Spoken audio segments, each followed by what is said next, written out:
This channel does not promote any violent, harmful, or illegal activities. All content provided by this channel is meant for an educational purpose only.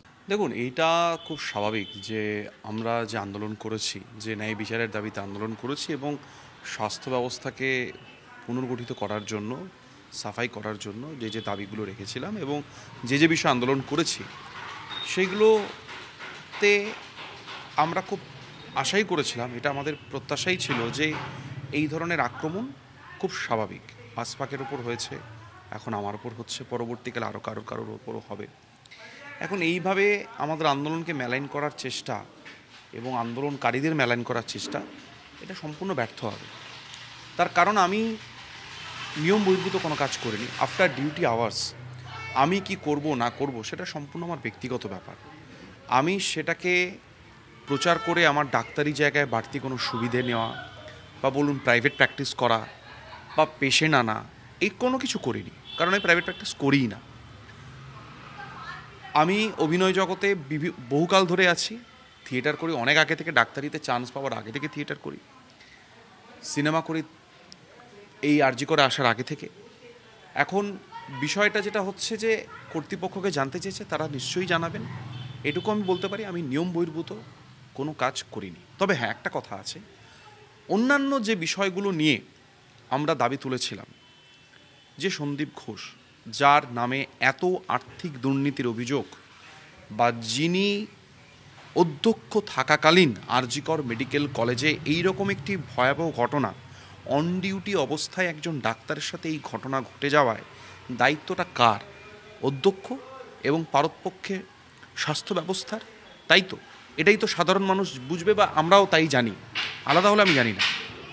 তাহলে এই দায়টা কার? এই দায়টা তো সবাই এড়িয়ে গেছে।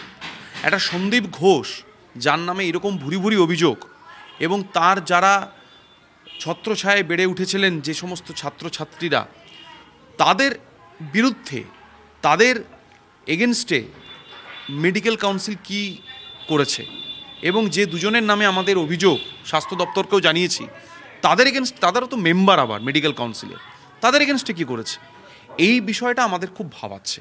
কারণ মেডিকেল কাউন্সিলের কী এক্স্যাক্টলি কাজ, সেইটা জানা ইজ ভেরি ইম্পর্ট্যান্ট।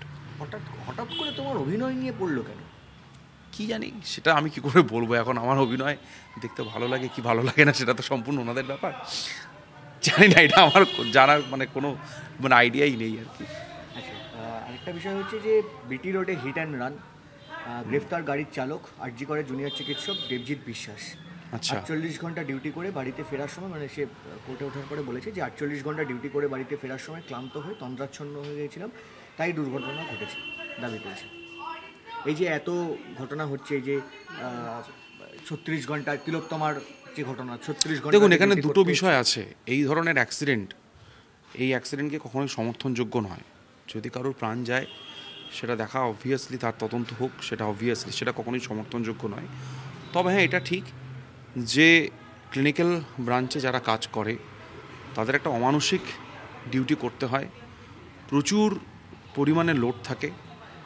এই জিনিসটা তো হয়ে আসছে, এটা আজ নয়, এটা বহু কাল ধরে দীর্ঘ, ওই যে বলে না বংশ পরম্পরায়, সেই বংশ পরম্পরায় এই ডিউটি চলে আসছে।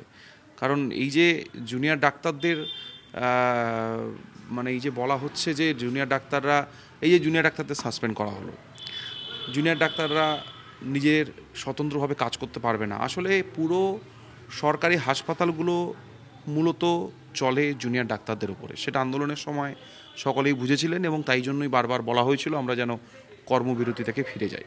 তবে হ্যাঁ, যে ঘটনাটা ঘটেছে সেটা কখনোই কাম্য নয়, তার প্রকৃত তদন্ত হোক।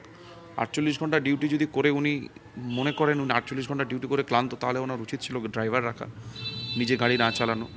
এই বিষয়টাকে কখনোই সমর্থন করি না, এবং সেইটা কি হয়েছে না হয়েছে সেটা তদন্ত হোক, তদন্ত করে যেটা হওয়ার সেটা হওয়া উচিত। আচ্ছা, আরেকটা বিষয় সেটা হচ্ছে যে তিলোত্তমার বাবাকে সহানুভূতি দেখিয়েও হুঁশিয়ারি দিচ্ছেন ববি হাকিম। কেন? পুত্রী শোকে এমন কিছু বলা উচিত নয় যা তার এখতিয়ারের বাইরে। বিরোধী দল তাকে নিয়ে রাজনীতি করছে বলেও মত প্রকাশ করেছেন ফিরহাদ হাকিম। এখতিয়ারের মধ্যে থাকুন, তথ্য প্রমাণের ওপর বিচার হয়, তথ্য প্রমাণের ওপর বিচার হয়। পাগলে কিনা বলে ছাগলে কিনা খায়, এখতিয়ার বহির্ভূত কথা ঠিক নয়।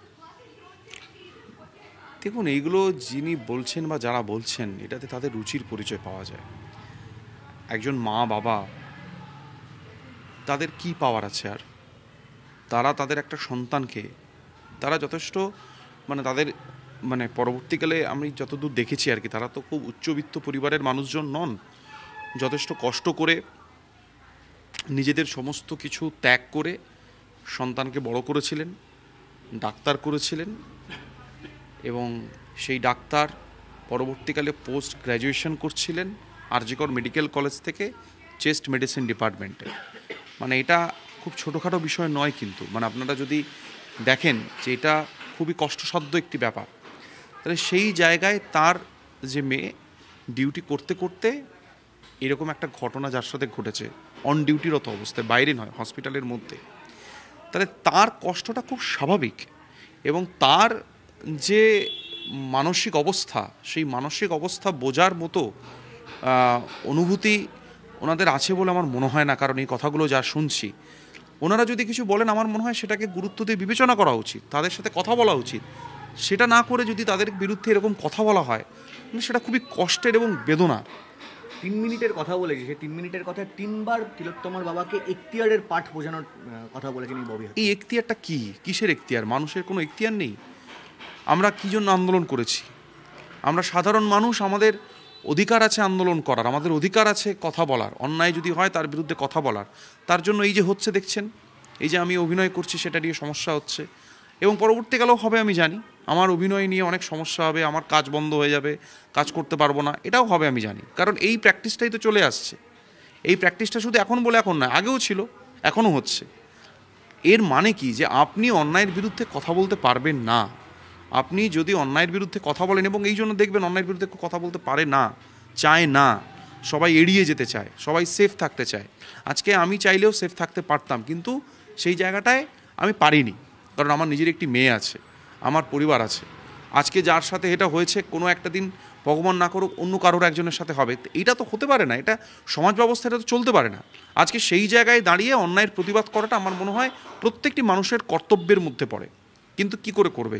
যদি আপনি করেন, তাহলে আপনার বিরুদ্ধে এই ধরনের প্রকোপ নেমে আসতে থাকবে। সেই জন্য মানুষ করতে পারে না, ভয় পায়।